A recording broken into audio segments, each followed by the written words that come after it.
आप सभी स्टूडेंट्स का क्वांटम ऑनलाइन क्लास में दोबारा स्वागत है। हम लोग इसकी पिछली क्लास में केमिकल काइनेटिक्स को देख रहे थे और मैंने आपको ये बताया था कि केमिकल काइनेटिक्स में किस तरीके से आप लोग किसी भी रिएक्शन के लिए उसके रेट को लिख सकते हैं, रेट को कैसे आप डिनोट कर सकते हैं। उसके लिए मैंने दो मेथड बताए हुए हैं। जिन बच्चों ने नहीं देखा है वो पिछले वीडियो में जाके देखें, जिससे हमको केमिकल काइनेटिक्स पढ़ने में आसानी होगा। उसके हिसाब से आप क्वेश्चन पे कैसे इम्प्लीमेंट करते हैं, उसका इम्प्लीमेंटेशन कैसे क्वेश्चन पे किया जाएगा, वो अब यहाँ पे हम देखने जा रहे हैं।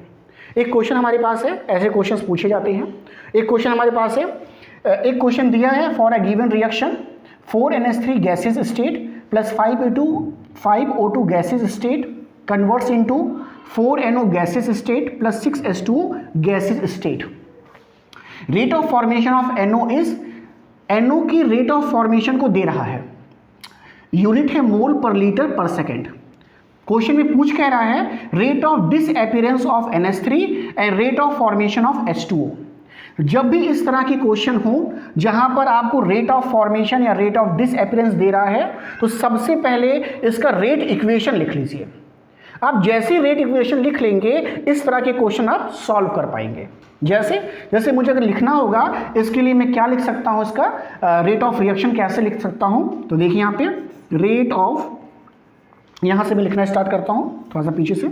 अगर मैं लिखना चाहूँ इसके लिए तो रेट ऑफ रिएक्शन, जिसे आप R से डिनोट करते हैं, ये बराबर देखिए कैसे लिखा जाता है। ये बराबर होगा माइनस, ये जो भी यहाँ पर मॉलिक्यूल के आगे लिखा जाता है उसको हमेशा हम डिवाइड करके लिखते हैं। जैसे -1/4, ये माइनस साइन, जब भी रिएक्टेंट होते हैं तो माइनस साइन का इस्तेमाल करिए, और जब प्रोडक्ट है तो प्लस साइन का। माइनस साइन का मतलब कि जब भी रिएक्शन होगा तो इनके कंसंट्रेशन में कमी होती है तो माइनस आता है, और प्लस का मतलब इनके कंसंट्रेशन में वृद्धि होगी तो प्लस लगाएंगे। इसका मतलब रेट ऑफ रिएक्शन माइनस या प्लस नहीं है, कंसंट्रेशन में जो चेंज है वो माइनस और प्लस है, ऐसा। तो क्या करने वाले हैं, तो देखिए 1/4 and then D and concentration of NH3 ऐसे अपॉन DT। ये रेट हो गया किसके लिए, NH3 के लिए, रेट ऑफ रिएक्शन हो गया। ये बराबर होगा किसके, ये बराबर होगा, फिर से देखिए ये रिएक्टेंट है तो माइनस साइन लगाइए, एंड 1/5 कहाँ से, ये तो 1/5 लिखा हमने, एंड फिर D and concentration of oxygen upon DT, ऐसे करिए। And then this will equal to, अब देखिए ये रिएक्टेंट, ये प्रोडक्ट है तो प्लस साइन के साथ लिखिए, plus 1/4 and then concentration of NO, D छूट गया है, D के साथ लिखिएगा, D ऐसे, D के साथ लिखिए NO and divided by DT is equal two plus, ये भी आपका प्रोडक्ट है तो 1/6 D concentration of H2O and divided by DT, ऐसे कर दीजिए। तो ये लिखना बहुत ही ज़रूरी है इस तरह के क्वेश्चंस के लिए। तो ये अगर आपको लिखना आता है तो क्वेश्चन चुटकियों में होने वाला है। अब देखिए कैसे, देखिए कह रहा है rate of formation of NO। Rate of formation of NO का मतलब है इतना की वैल्यू दे रहा है। ये देखिए ये रेट ऑफ फॉर्मेशन NO का है, तो रेट ऑफ फॉर्मेशन NO की वैल्यू आपको दिया है, और क्वेश्चन में कह रहा है rate of disappearance of NH3। तो NH3 कहाँ है, देखिए ये, यानी इतनी की वैल्यू आपसे पूछ रहा है ये क्वेश्चन में। तो इन दोनों को या साथ में ले आइए या देखते हैं। देखिए ये हो गया आपका 1/4 D NH3 upon DT equal to कितने के बराबर है, 1/4 D NO अपॉन DT, ऐसा।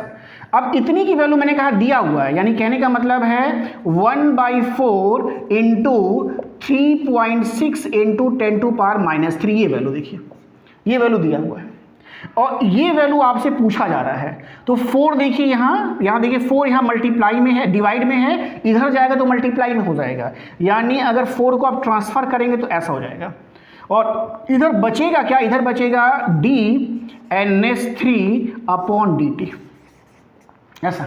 और यही क्या है, यही रेट ऑफ डिसअपीयरेंस है किसके, NH3 का।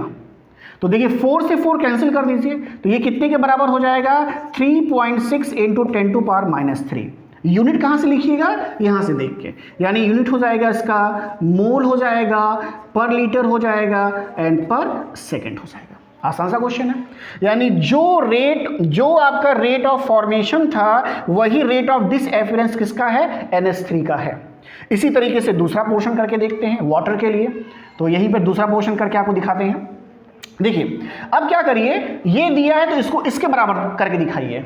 यानी देखिए यहाँ पे इसको लिखिए कैसे, देखिए DNO बड़े ब्रैकेट के साथ है upon 4 into DT is equal to 1/6 DH2O upon DT, ऐसे करते से।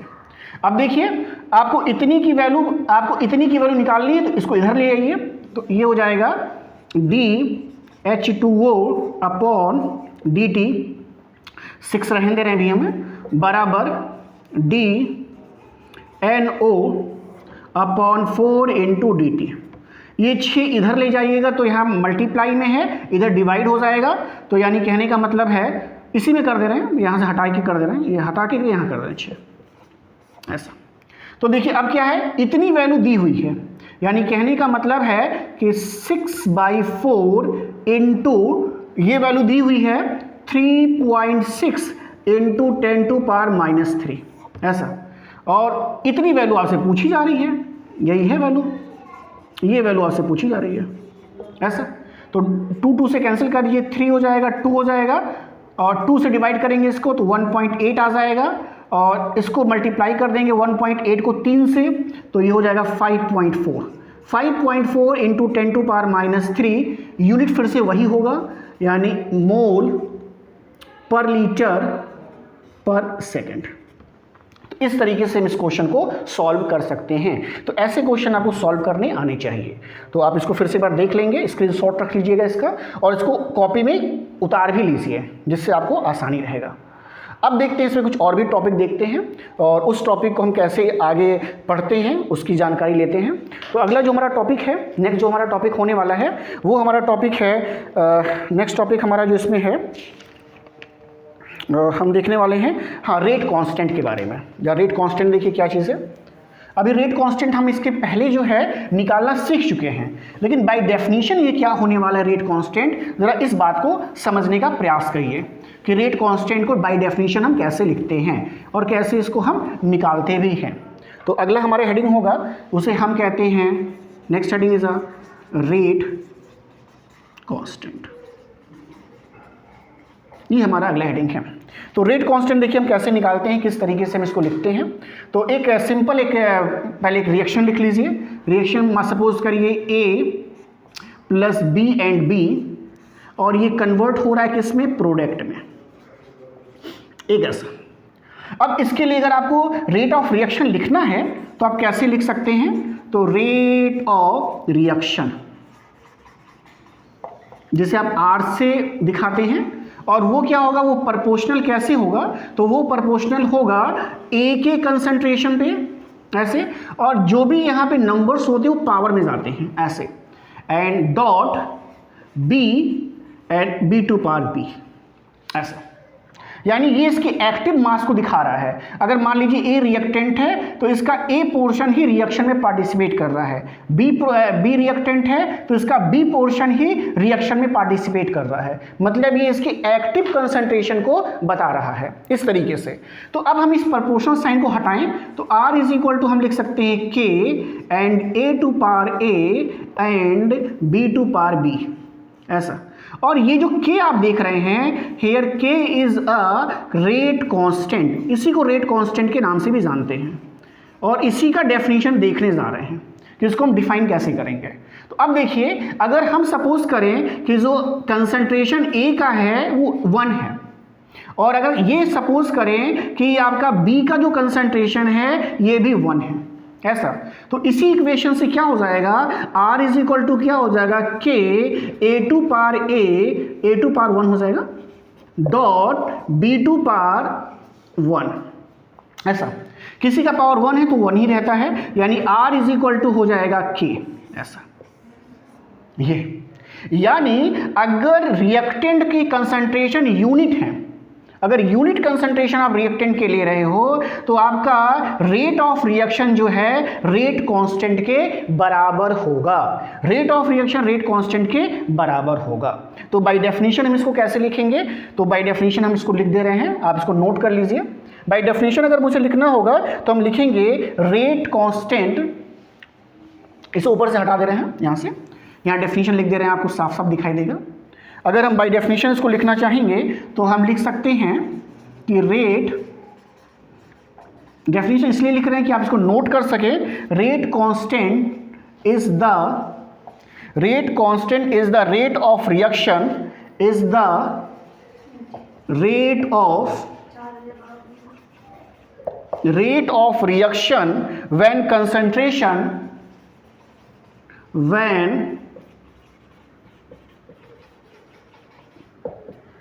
when concentration of all reactant are unity, जब आप सभी रिएक्टेंट के कंसंट्रेशन को आप यूनिटी में रखते हो या वन के फॉर्म में रखते हो। तो ये आपका एक डेफिनेशन है और इंपॉर्टेंट टॉपिक है, तो आप इसको यहां से लिख सकते हैं। तो ये छोटा सा हम यहां पे डिस्कस कर लिए हैं। अगला टॉपिक देखते हैं यहां पे, नेक्स्ट देख लीजिए जल्दी से। नेक्स्ट होगा कि मॉलिक्यूलरिटी ऑफ अ रिएक्शन कैसे निकालते हैं। मॉलिक्यूलरिटी ऑफ रिएक्शन बहुत ही आसान सा टॉपिक है। देखिए इसका मतलब क्या होता है, मॉलिक्यूलरिटी का मतलब क्या होता है कि किसी भी रिएक्शन में मान लीजिए ए है एन प्लस बी और ये बना रहा है प्रोडक्ट ऐसा। अब इस ए और बी के कितने मोल पार्टिसिपेट कर रहे हैं वो इसकी मॉलिक्यूलरिटी है। जैसे अगर ए और बी के एक एक मोल हैं तो ये 1 + 1 = 2 हो जाएगा। सपोज करिए कि 2a + b क्या बना रहा है, प्रोडक्ट। तो इसके देखिए इस a के 2 मोल हैं और b का 1 है, तो 2 + 1 = 3 इसकी मॉलिक्यूलरिटी है।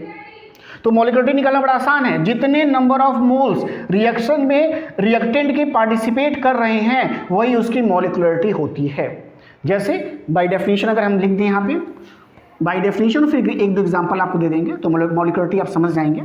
आसान सा टॉपिक है। देखिए एक एग्जांपल हम आपको दे रहे हैं, जैसे मान लीजिए PCl5 and this is converts into PCl3 + Cl2। अब कोई हमसे पूछेगा कि इस रिएक्शन की मॉलिक्यूलरिटी क्या है, तो हमेशा मॉलिक्यूलरिटी में रिएक्टेंट ही देखिएगा, प्रोडक्ट से कोई मतलब नहीं है। देखिए इस PCl5 के कितने मोल पार्टिसिपेट कर रहे हैं, तो भाई 1 है, तो यानी मॉलिक्यूलरिटी भी कितनी है भाई, 1 है, 1 मॉलिक्यूलरिटी है, तो इसका भी वैल्यू कितनी है, 1 है। ऐसे ही मान लीजिए H2 + I2 और ये क्या बना रहा है, 2HI ऐसे। तो फिर आपको रिएक्टेंट देखना है, तो रिएक्टेंट देखिए एक मोल इसका और एक इसका, यानी 1 + 1, तो मॉलिक्यूलरिटी कितनी हो गई भाई, 2 हो गई। तो बहुत ही आसान है, मॉलिक्यूलरिटी निकालना बड़ा आसान है। तो ये मॉलिक्यूलरिटी हमारा आसान से निकाल सकते हैं। अगर बाय डेफिनेशन अगर लिखना चाहते हैं कि इसको डिफाइन कैसे करेंगे, एग्जाम में कैसे मॉलिक्यूलरिटी आएगा लिखेंगे, तो मैं यहाँ पे लिख दे रहा हूँ जिससे आप लिख सकें। This is the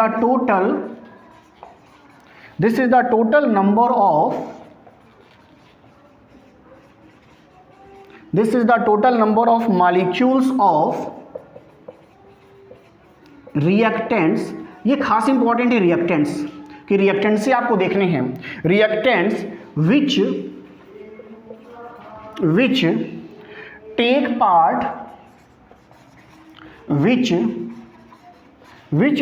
part in a reaction. बस इतना लिखेंगे एंड लिख देंगे फॉर एग्जाम्पल। और अभी एग्जाम्पल मैंने बताया सबसे आसान एग्जाम्पल है H2 + I2 converts into 2HI and लिख देंगे फॉर दिस रिएक्शन मॉलिक्यूलरिटी = 2 हो गया। तो ये मॉलिक्युलरिटी हमने डिफाइन कर दिया है। अब मॉलिक्युलरिटी के बाद एक छोटा सा और टॉपिक देख लीजिए जल्दी से, तो उसके बाद हम लोग इसको वीडियो को फिनिश करेंगे। तो एक छोटा सा और टॉपिक है और इसके आगे फिर हम लोग अगले इस पे जाएंगे नेक्स्ट टाइम में। तो मॉलिक्युलरिटी हमने देख लिया है। अब जो हमारा अगला टॉपिक है that is the order of reaction. Order of reaction, order of reaction. अब ये ऑर्डर ऑफ रिएक्शन क्या चीज़ है? तो ऑर्डर ऑफ रिएक्शन का मतलब है कि मान लीजिए कि आपने कोई रिएक्शन लिखा और रिएक्शन आप कैसे लिख रहे हैं? आप रिएक्शन लिख रहे हैं M2A plus N2B and converts into product, ऐसा। अब आप क्या कर रहे हैं? इसका रेट ऑफ रिएक्शन लिख रहे हैं। तो अगर आप लिख रहे हैं rate of reaction, rate of reaction कैसे आप लिखेंगे इसका? तो rate of reaction proportional to कैसे लिखेंगे? Concentration of A and power M, concentration of B power N, ऐसा। तो ऑर्डर कैसे निकलता है? तो आप जो भी यहाँ पे रिएक्टेंट के कंसंट्रेशन को लिख रहे हैं, इनके पावर को आप ऐड कर दीजिए। जो पावर को ऐड करेंगे, जैसे m प्लस एन, ये m प्लस एन ही जो है ये आपका ऑर्डर ऑफ रिएक्शन कहलाता है, ऐसा। ये ऑर्डर ऑफ रिएक्शन है। तो सिंपल समझने का प्रयास करिए कि ऑर्डर ऑफ रिएक्शन कैसे लिखा जा रहा है। अगर बाय डेफिनेशन हम कहेंगे तो हम कहते हैं इसको, बाय डेफिनेशन अगर आप कहेंगे तो हम कहेंगे the sum of powers raised to the